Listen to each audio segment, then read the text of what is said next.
वक्ष प्रवक्ष्यामि रहस्यं सर्वसिद्धिदम् यस्योपदेशमात्रेण तव सिद्धिर्भविष्यति नाम्ना तेन महातारा ख्याता सा ब्रह्मरूपिणी महाशूलत्रयं कृत्वा तत्र चैकाकिनी स्थिता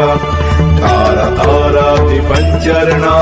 तारण्या वेदवीर्यजा तारा तारा हितावर्णा तारत्या ताररूपिणी तारा रात्रि समुत्पन्ना तारा रात्रि वरोद्यता तारा रात्रि जपाशक्ता तारा रात्रि स्वरूपिणी तारा राग्विश्वसन्तुष्टा तारा राज्ञी वरप्रदा तारा राज्ञी स्वरूपा च तारा राज्ञी प्रसिद्धिदा।